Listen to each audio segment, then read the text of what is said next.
Across continents today, uncertainty and recalibration define the world stage. From Washington to Moscow and from Jerusalem to Seoul, global leaders are making choices that could either bend the arc of history towards peace or push it further into turbulence. In Washington, the United States President Donald Trump's palpable frustration over stalled talks with Russia has once again ignited debate. And could this be the final push towards ending the war in Ukraine? Or are we witnessing yet another cycle of diplomatic exhaustion? He calls any new meeting with Vladimir Putin a wasted one, shelving what was meant to be a peace summit in Budapest, a statement that echoes the fatigue of a world still wrestling with old wars and emerging rivalries. Meanwhile, in the Middle East, Israel and the United States firm stand on the question of security. Europe is redrawing alliances through Brussels, and Asia faces new threats as missiles light up Korean skies once more. In a world full of shifting powers and unpredictable diplomacy, is resolution still possible? Or are we witnessing the reshaping of a new geopolitical order entirely? Well, this is the Flash News. I am Star Smart, and you're welcome.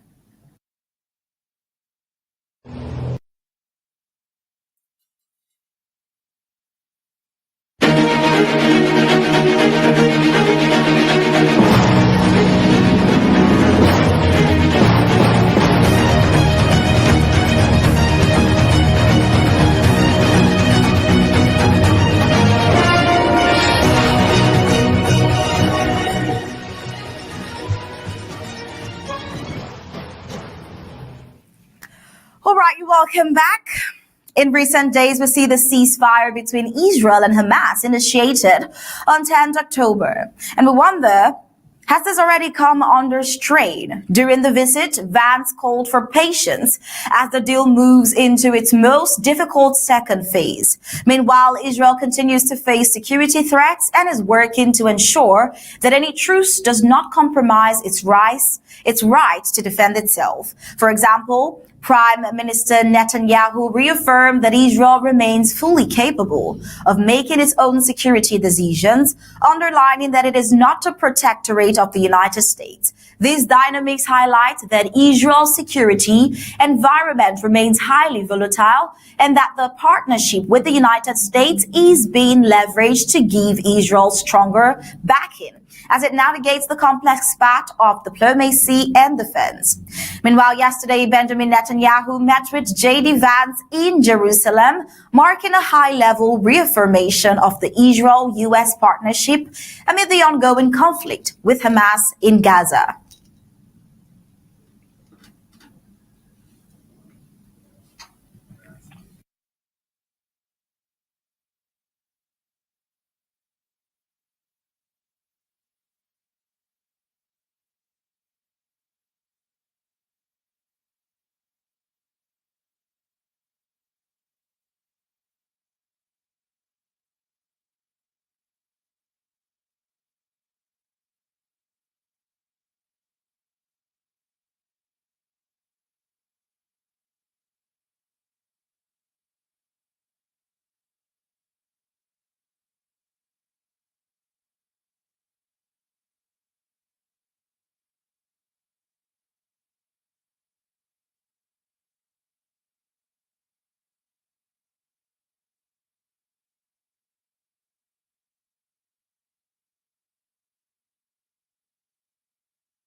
First, in the last year, we've had an unmatched alliance and a partnership with the United States.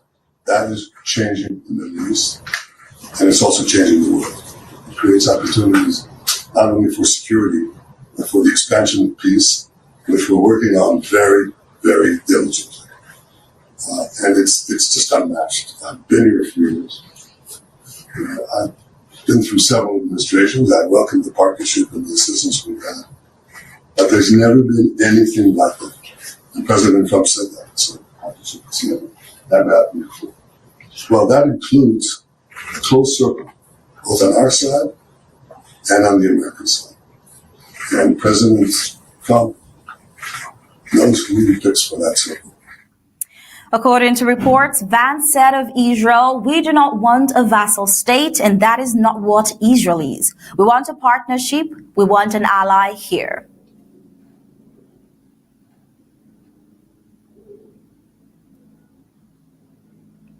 We don't want in Israel, we don't want a vassal state, and that's not what Israel is. We don't want a client state, and that's not what Israel is. We want a partnership. We want an ally here. And the president believes very strongly that if Israel honestly, with our Gulf Arab allies, can play a very positive leadership role in this region, to where, frankly, the United States can care less about the Middle East because our allies in the region are coming up and taking control and taking ownership of their area of the world. Now, that doesn't mean we don't have interest here. That doesn't mean we don't care about what happens here. But we actually see this as an opportunity to build on the Abraham Accords. I think this Gaza deal is a critical piece of unlocking the Abraham Accords. But what it could allow is an alliance structure in the Middle East that perseveres, that endures, and that allows the good people in this region of the world to step up and take ownership of their own backyard. That's in the United States' best interest. I happen to think that it's in Israel's best interest too.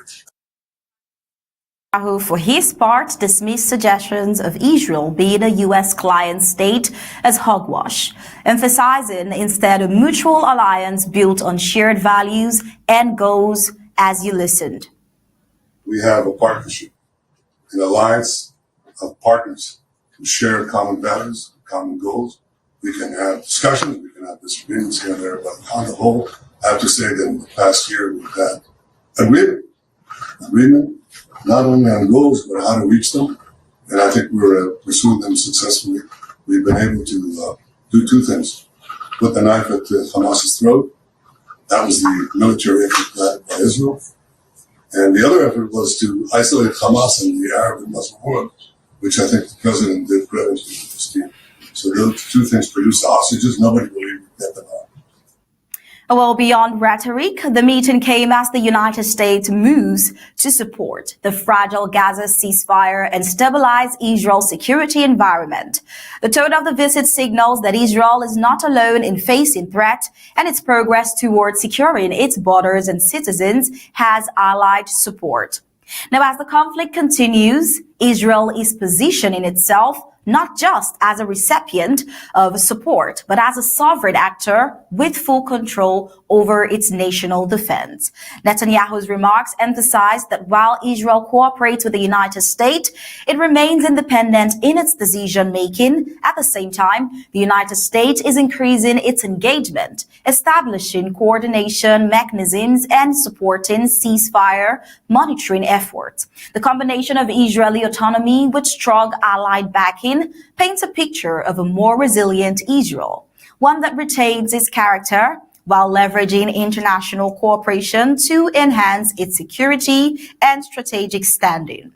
And in a world where threats to Israel's security abound, could this reinforced alliance with the United States mark a turning point in Israel's ability to safeguard its people and chart a more secure future?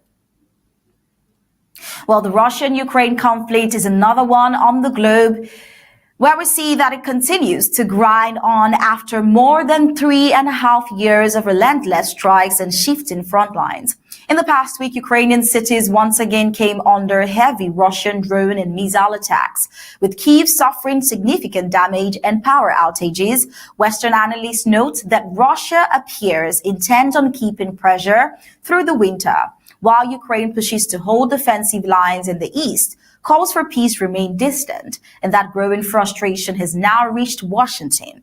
It was against this backdrop that the United States President Donald Trump abruptly cancelled a planned summit with Vladimir Putin in Budapest, saying that he would not sit through another wasted meeting after repeated failure attempt to broker a ceasefire.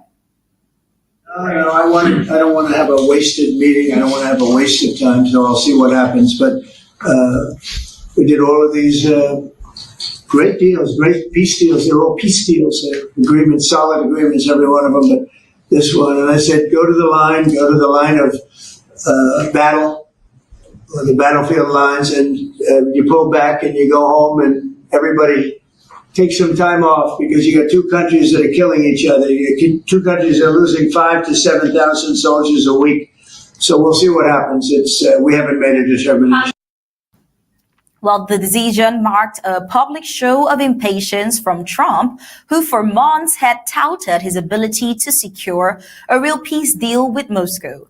Now, just days before the cancellation, President Trump had spoken optimistically about productive phone conversations with Putin. Yet sources familiar with the talks say Moscow resisted any terms that would halt attacks on Ukrainian positions. Frustrated, the United States president shifted tone, shelving the summit and opting for economic pressure instead. In a swift move, the United States announced new sanctions targeting Russia's two largest oil firms, Rosneft and Lukoil. The measures freeze their assets within United States jurisdiction and bar American companies from conducting any business with them.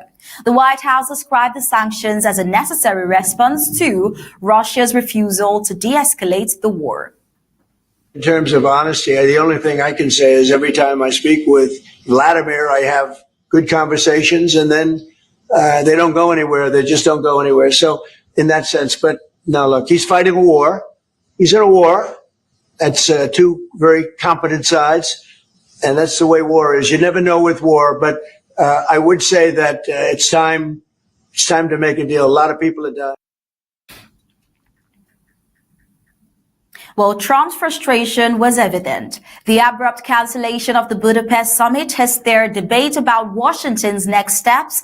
During a recent meeting in Washington, President Trump reportedly urged Ukrainian President Volodymyr Zelensky to consider hard choices for peace, a comment that drew mixed reactions in Kyiv, but reflected Trump's transactional approach to conflict resolution. Now, analysts say the latest sanctions are a signal to both Kyiv and Moscow. The United States expects progress, not stagnation. While the move may heighten tensions in the short term, it underscores Washington's intent to push Russia towards genuine negotiation rather than symbolic dialogue. For now, both sides remain dogging, one seeking recognition of its sovereignty, the other demanding concessions to end the war it started. Yet amid the deadlock, the world watches to see if this tougher American posture can finally shift the ground towards a peace that has long felt elusive. Could this cancellation, born out of frustration, become the catalyst that finally brings the Russia-Ukraine war closer to its end? Well, that's a question we hope to see the answer to in the coming days. But in Brussels, it played host on 22nd October 2025. Brussels played host to the first ever summit between the European Union, EU, and Egypt, marking a milestone in their bilateral relations. Representing the EU were President of the European Commission Ursula von der Leyen and President of the European Council Antonio Costa. Today's summit demonstrates a strong commitment to bring Egypt and Europe even closer. We will keep investing in this, both politically and financially. But ultimately, it is you, the people here in the room, who can make the biggest difference on the ground. Well, for Egypt, President Abdel Fattah el-Sisi, he joined the talks, and the summit builds on the strategic and comprehensive partnership signed in March 2024 and sets out to deepen cooperation across political, economic, migration, and security fields. Key deliverables seen in this meeting, which is one of the headline outcomes of the summit, was a 4 billion euro macro-financial assistance package from the EU to Egypt, aimed at stabilizing the economy, improving the business climate and supporting the green transition in Egypt. Alongside this, Egypt secured participation in the EU's major research and innovation scheme, the Horizons program, and intensified commitments for Egyptians' access to EU supply chains and global value chain integration. Well, migration and regional stability also featured prominently. The EU's Pact for the Mediterranean-style framework was referenced as Brussels' offer to Egypt, deeper partnership in return for more effective migration management in the region. In her remarks, Ursula von der Leyen emphasized that our partnership is stronger than ever before. Our shared vision of cooperation and true partnership between Egypt, Europe, and the wider Mediterranean is becoming a reality. Let's take a listen. On the first pillar, we are intensifying our political dialogue. The summit is proof of it. Second, we are strengthening Egypt's economic stability. We are providing Egypt with 5 billion euro in macro-financial assistance. It was signed today. And we continue our support to social and economic reforms. The third pillar is we are boosting together investment and trade. The European Union is Egypt's largest trading partner, accounting for a quarter of your trade. Well, the summit also faces criticism. Human rights organizations have urged the EU not to gloss over Egypt's domestic rights record, even as it pursues strategic goals. From a strategic viewpoint, Egypt's geographical position and role in regional order makes it a critical partner for the EU as the bloc contends with migration pressures, regional security concerns, and supply chain resilience. Now, with these investments and agreements, the two-sided relationship may shift substantially, but the success will hinge on implementation. Can Egypt translate these commitments into reforms? And can the EU sustain its influence while balancing its values and strategic interest? Well, could this landmark summit mark a genuine turning point in Mediterranean cooperations where investment, innovation, and shared security yield a more stable and prosperous future for both Europe and Egypt? Well, on October 22nd, 2025, just yesterday, North Korea launched multiple short-range ballistic missiles in its first such launch in months. From an area south of its capital, flying approximately 350 kilometers before impacting inland. The launches came just 1 week before leaders from around the Asia-Pacific region, including those attending the APEC Leaders Summit in South Korea, are due to meet. Now, South Korea's Joint Chiefs of Staff said their military detected several projectiles, believed to be short-range ballistic missiles from the north. Now, why it matters for Korea is that the timing and nature of the test suggests a deliberate signal from Pyongyang to assert its deterrence and disrupt the diplomatic spotlight on Seoul in advance of a major international summit. The flight path over land rather than sea and the distance show an elevated capability and willingness to provoke. For South Korea, it raises both military and diplomatic challenges. The need to bolster deterrence and ensure readiness ahead of diplomatic efforts, and the potential that missile tests could overshadow peaceful regional engagement. This provocation act by North Korea marks a turning point in Seoul's strategic posture and forces a new era of deterrence, one where diplomacy seems to have to stand firmly backed by credible defense. But in away from the wars, we see that today, on October 23rd, 2025, King Charles III and Queen Camilla visited the Vatican, where the King and the Pope jointly participated in a public prayer service at the Sistine Chapel, the first time a British monarch and a papal pontiff have done so since the 16th century Reformation. Now, during the visits, they held a private audience and exchanged symbolic gifts. The gesture comes amid both leaders' interest in environmental stewardship and interfaith dialogue. The event carries deep symbolic weight, The Church of England split from Rome in the 1530s. This act of worship and visit signals a reapproachment in Christian relations and could influence broader ecumenical cooperations. It also places the UK in a renewed religious diplomatic role at a time of global geopolitical shifts.